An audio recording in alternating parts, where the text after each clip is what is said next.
राधे राधे। स्वागत है आपका मेरा बरसानो चैनल में। आज मैं आपको बृहस्पतिवार को सुनाई जाने वाली व्रत कथा सुनाऊंगी। इस व्रत को करने से समस्त इच्छाएं पूर्ण होती हैं और बृहस्पति महाराज प्रसन्न होते हैं। धन, विद्या, पुत्र तथा मनोवांछित फल की प्राप्ति होती है। परिवार में सुख तथा शांति रहती है।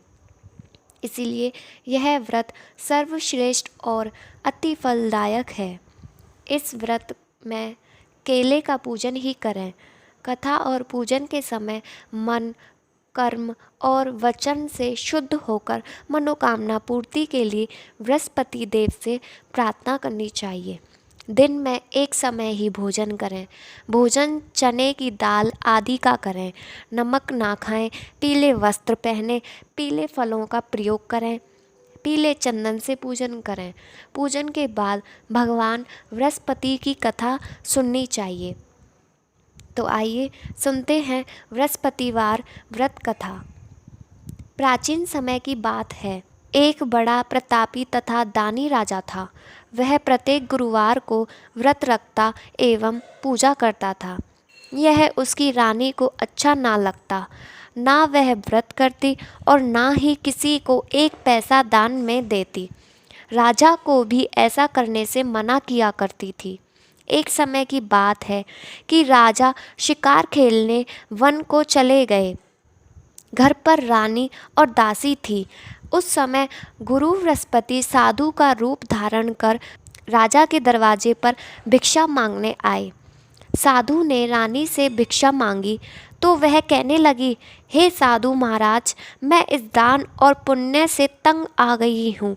आप कोई ऐसा उपाय बताएं जिससे यह सारा धन नष्ट हो जाए और मैं आराम से रह सकूं। साधु रूपी बृहस्पति देव ने कहा, हे देवी, तुम बड़ी विचित्र हो। संतान और धन से भी कोई दुखी होता है। अगर तुम्हारे पास धन अधिक है तो इसे शुभ कार्यों में लगाओ जिससे तुम्हारे दोनों लोग सुधरें। परंतु साधु की इन बातों से रानी खुश नहीं हुई।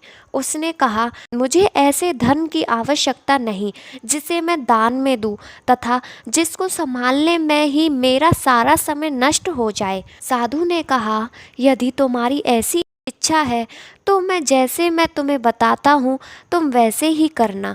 बृहस्पतिवार के दिन तुम घर को गोबर से लीपना।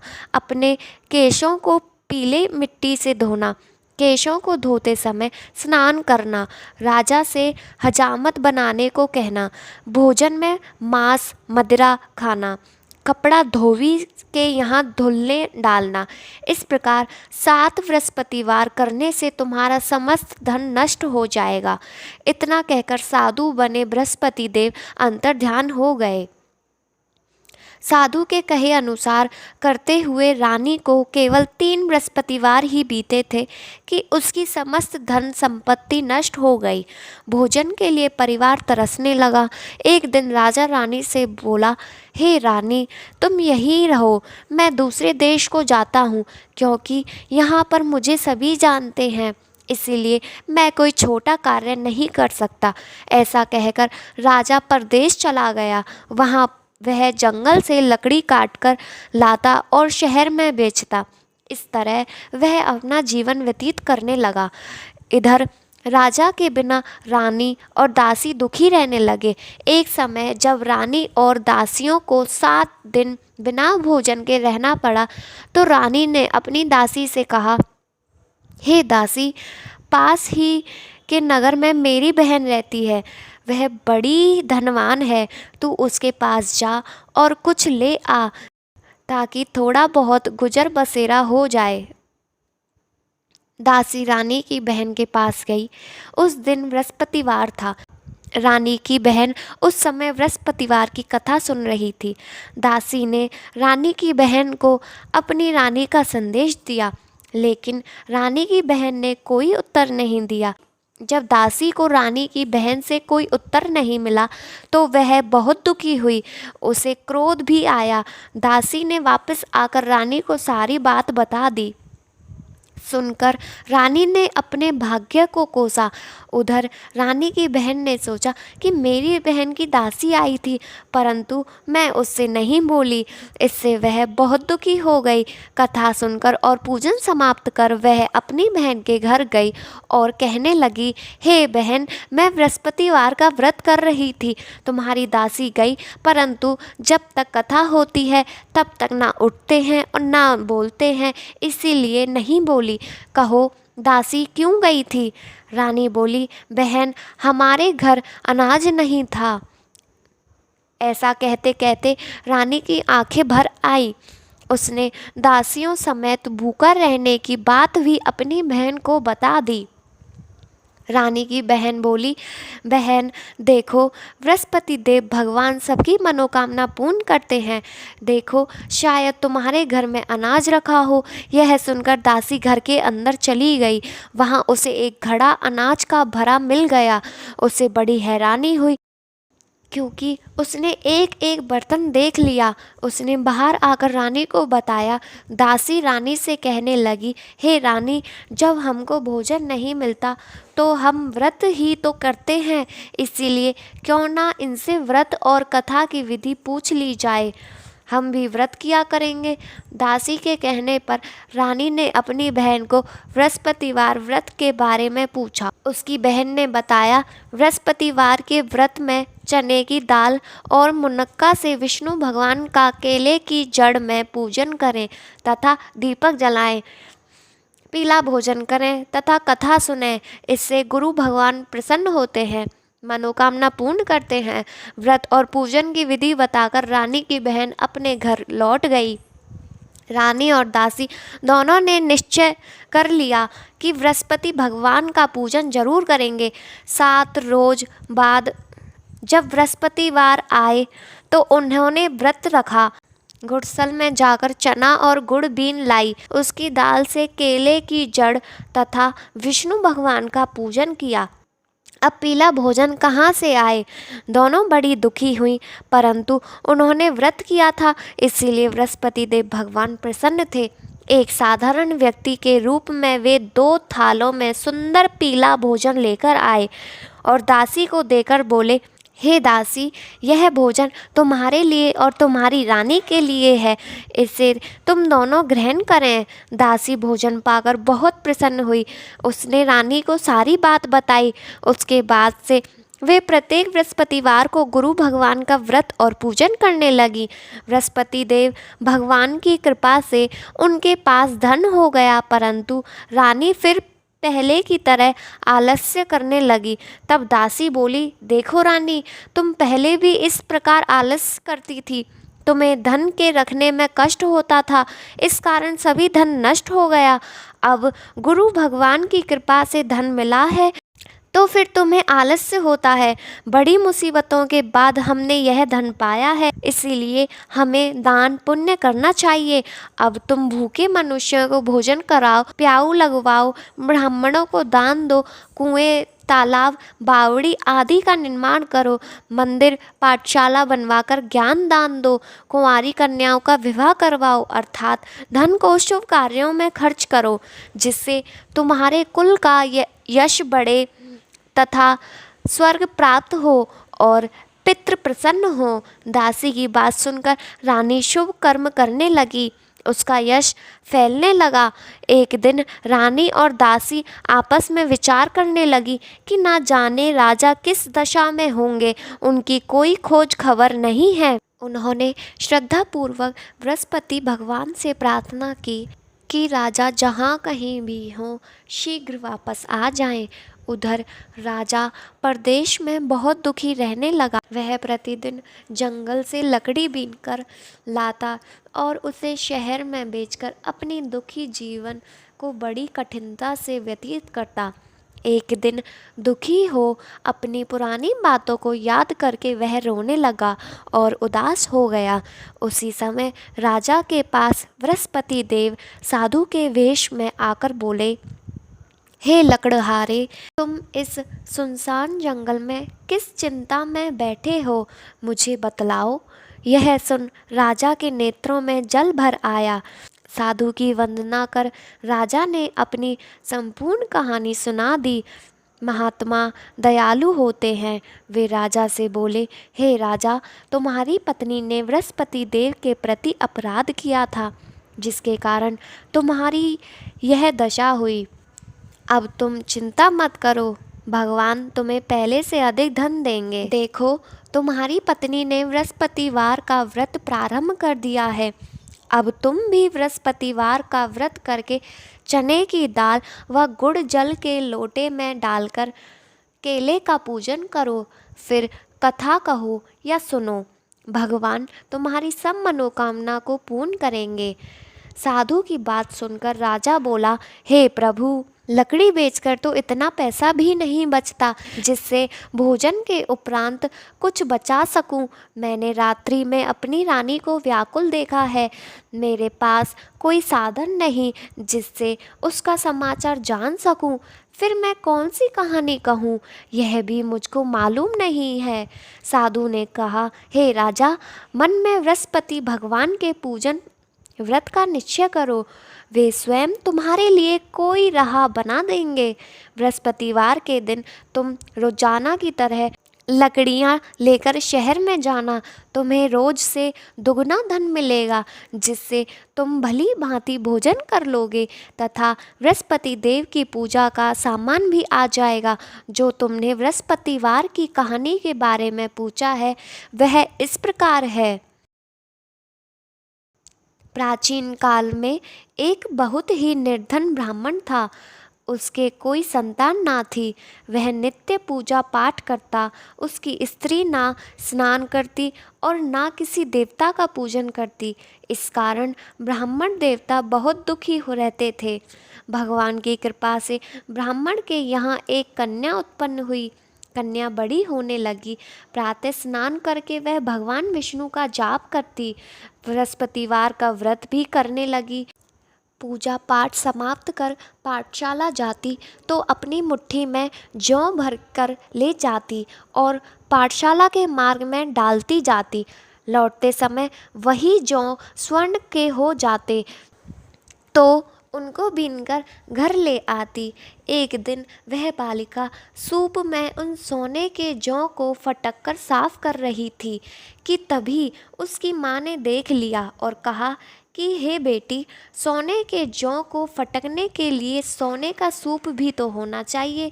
दूसरे दिन गुरुवार था। कन्या ने व्रत रखा और बृहस्पति देव से सोने का सूप देने की प्रार्थना की। बृहस्पति देव ने उसकी प्रार्थना स्वीकार कर ली। रोजाना की तरह वह कन्या जौ फैलाती हुई पाठशाला चली गई। पाठशाला से लौटकर जब वह जौ बीन रही थी तो बृहस्पति देव की कृपा से उसे सोने का सूप मिला।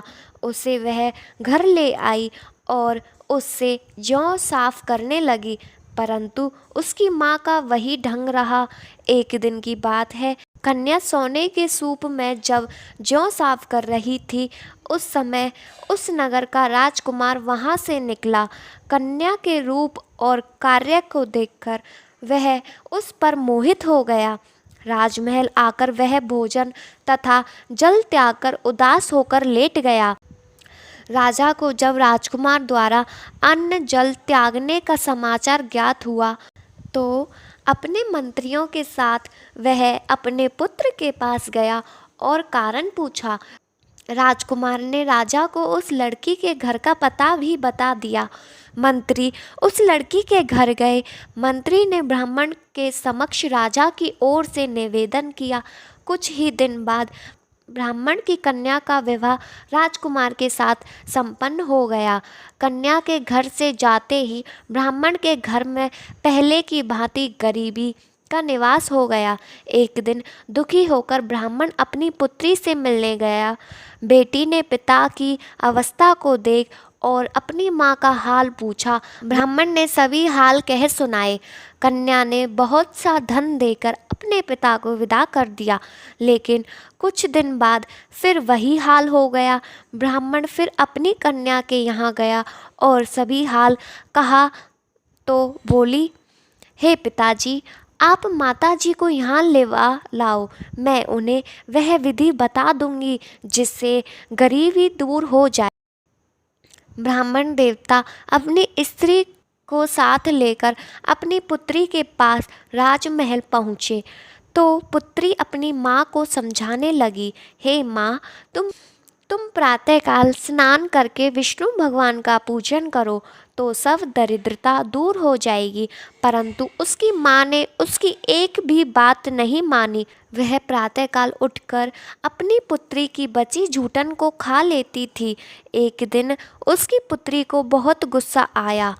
उसने अपनी माँ को एक कोठरी में बंद कर दिया।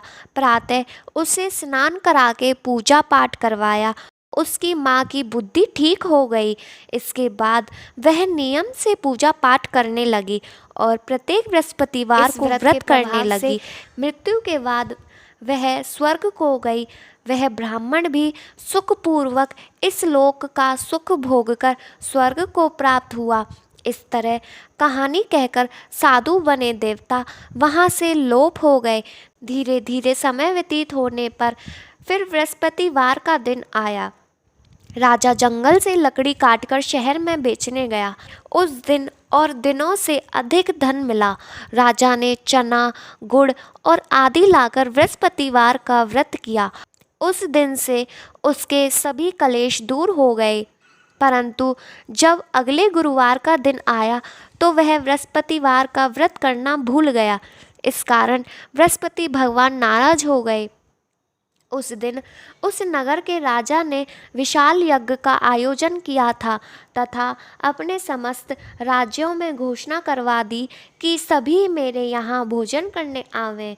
किसी के घर चूल्हा ना जले। इस आज्ञा को जो ना मानेगा उसको फांसी दे दी जाएगी। राजा की आज्ञा अनुसार राज्य के सभी वासी राजा के भोज में सम्मिलित हुए, लेकिन लकड़हारा कुछ देर से पहुंचा, इसीलिए राजा उसको अपने साथ महल में ले गए। जब राजा लकड़हारे को भोजन करा रहे थे तो रानी की दृष्टि उस खूंटी पर पड़ी जिस पर उसका हार लटका हुआ था। उसे हार खूंटी पर लटका दिखाई नहीं दिया। रानी को निश्चय हो गया कि मेरा हार इस लकड़हारे ने चुरा लिया। उसी समय सैनिक बुलाकर उसको जेल में डलवा दिया। लकड़हारा जेल में विचार करने लगा कि ना जाने कौन से पूर्व जन्म के कर्म से मुझे यह दुख प्राप्त हुआ है, और जंगल में मिले साधु को याद करने लगा। तत्काल बृहस्पति देव साधु के रूप में प्रकट हो गए और कहने लगे, अरे मूर्ख, तूने बृहस्पति देवता की कथा नहीं की, उसी कारण तुझे यह दुख प्राप्त हुआ। अब चिंता मत कर। बृहस्पतिवार के दिन जेल खाने के दरवाजे पर तुझे 4 पैसे पड़े मिलेंगे। उनसे तू बृहस्पतिवार की पूजा करना तो तेरे सभी कष्ट दूर हो जाएंगे। अगले बृहस्पतिवार उसे जेल के द्वार पर 4 पैसे मिले। राजा ने पूजा का सामान मंगवाकर कथा कही और प्रसाद बांटा। उसी रात्रि में बृहस्पति देव ने उस नगर के राजा को स्वप्न में कहा, हे राजा, तूने जिसे जेल में बंद किया है उसे कल छोड़ देना, वह निर्दोष है। राजा प्रातःकाल उठा और खूंटी पर हार टंगा देकर लकड़हारे को बुलाकर क्षमा मांगी तथा राजा के योग्य सुनकर वस्त्र आभूषण भेंट कर उसे विदा किया। गुरुदेव की आज्ञा अनुसार राजा अपने नगर को चल दिया। राजा जब नगर के निकट पहुंचा तो उसे बड़ा ही आश्चर्य हुआ। नगर में पहले से अधिक बाग, तालाब और कुएं तथा बहुत सी धर्मशालाएं, मंदिर आदि बने हुए थे। राजा ने पूछा कि यह किसका बाग और धर्मशाला है? तब नगर के सभी लोग कहने लगे कि यह सब रानी और दासी द्वारा बनवाए गए हैं। राजा को आश्चर्य हुआ और गुस्सा भी आया कि उसकी अनुपस्थिति में रानी के पास धन कहाँ से आया होगा।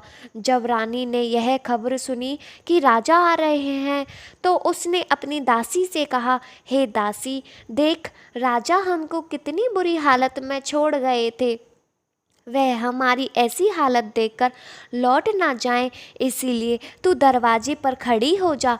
रानी की आज्ञा अनुसार दासी दरवाजे पर खड़ी हो गई और जब राजा आए तो उन्हें अपने साथ महल में लिवा लाई। तब राजा ने क्रोध करके अपनी तलवार निकाली और पूछने लगा, बताओ यह धन तुम्हें कैसे प्राप्त हुआ। तब रानी ने सारी कथा सुनाई। राजा ने निश्चय किया कि मैं रोजाना दिन में 3 बार कहानी कहा करूँगा और रोज व्रत किया करूँगा। अब हर समय राजा के दुपट्टे में चने की दाल बंधी रहती तथा दिन में 3 बार कथा कहता। एक रोज राजा ने विचार किया कि चलो अपनी बहन के यहाँ हो आऊं। इस तरह का निश्चय कर राजा घोड़े पर सवार हो अपनी बहन के यहाँ चल दिया। मार्ग में उसने देखा कि कुछ आदमी एक मुर्दे को लिए जा रहे थे। उन्हें रोककर राजा कहने लगा, अरे भाइयों, मेरी बृहस्पतिवार की कथा सुन लो। वे बोले, लो हमारा तो आदमी मर गया है, इसको अपनी कथा की पड़ी है। परंतु कुछ आदमी बोले, अच्छा कहो, हम तुम्हारी कथा भी सुनेंगे। राजा ने दाल निकाली और कथा कहनी शुरू कर दी। जब कथा आदि हुई तो मुर्दा हिलने लगा और जब कथा समाप्त हुई तो राम राम करके वह मुर्दा खड़ा हो गया। राजा आगे बढ़ा, उसे चलते चलते शाम हो गई। आगे मार्ग में उसे एक किसान खेत में हल चलाते मिला। राजा ने उससे कहा, मेरी कथा सुनो, लेकिन वह नहीं माना। राजा आगे चल पड़ा। राजा के हटते ही बैल पछाड़ खाकर गिर गया तथा किसान के पेट में बहुत जोर से दर्द होने लगा। उसी समय किसान की माँ रोटी लेकर आई। उसने जब देखा तो अपने पुत्र को सब हाल पूछा। बेटे ने सभी हाल बता दिया। बुढ़िया दौड़ी दौड़ी उस घुड़सवार के पास पहुंची और उससे बोली, मैं तेरी कथा सुनूंगी, तू अपनी कथा मेरे खेत पर ही चलकर कहना। राजा ने लौटकर बुढ़िया के खेत पर जाकर कथा कही, जिसके सुनते ही बैल खड़े हो गए और किसान के पेट का दर्द भी बंद हो गया। राजा अपनी बहन के घर पहुंच गया। बहन ने भाई की खूब मेहमानी की। दूसरे रोज प्रातःकाल राजा जागा तो वह देखने लगा कि सब लोग भोजन कर रहे हैं। राजा ने अपनी बहन से पूछा, ऐसा कोई मनुष्य है जिसने भोजन नहीं किया हो, जो मेरे बृहस्पतिवार की कथा सुन ले। बहन बोली, हे भैया, यह देश ऐसा ही है। यहाँ लोग पहले भोजन करते हैं, बाद में कोई अन्य काम करते हैं।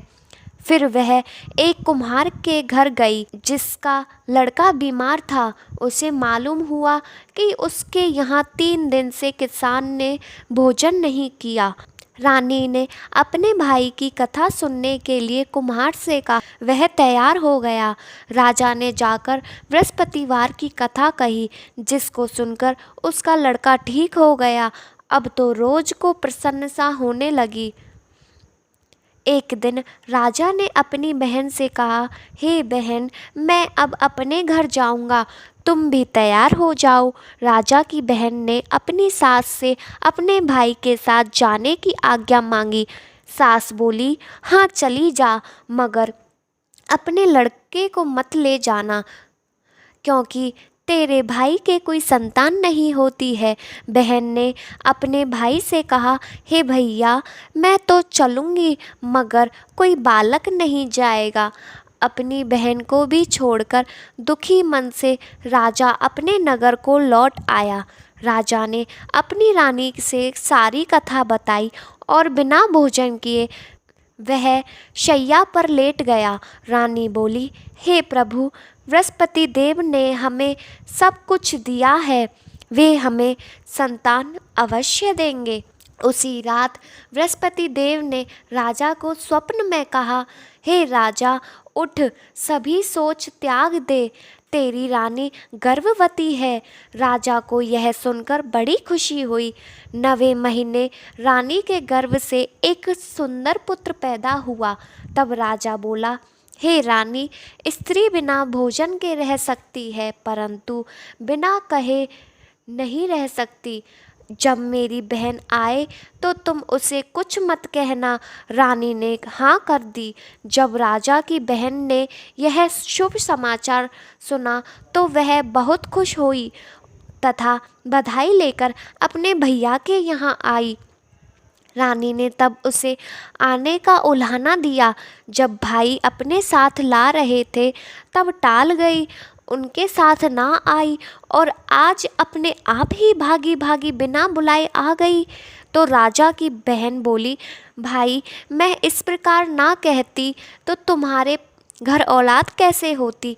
बृहस्पति देव सभी कामनाएं पूर्ण करते हैं। जो सद्भावना पूर्वक बृहस्पतिवार का व्रत करता है एवं कथा सुनता है अथवा सुनता है और दूसरों को सुनाता है, बृहस्पति देव उसकी सभी मनोकामना पूर्ण करते हैं, उनकी सदैव रक्षा करते हैं। जो संसार में सद्भावना से गुरुदेव का पूजन एवं व्रत सच्चे हृदय से करते हैं, उनकी सभी मनोकामना वैसे ही पूर्ण होती हैं जैसे सच्ची भावना से रानी और राजा ने बृहस्पति देव की कथा का गुणगान किया तो उनकी सभी इच्छाएं बृहस्पति देव जी ने पूर्ण की। अनजाने में भी बृहस्पति देव की उपेक्षा ना करें, ऐसा करने से सुख शांति नष्ट हो जाती है। इसीलिए सबको कथा सुनने के बाद प्रसाद लेकर जाना चाहिए। हृदय से उनका मनन करते हुए जयकारा बोलना चाहिए। बोलो विष्णु भगवान की जय।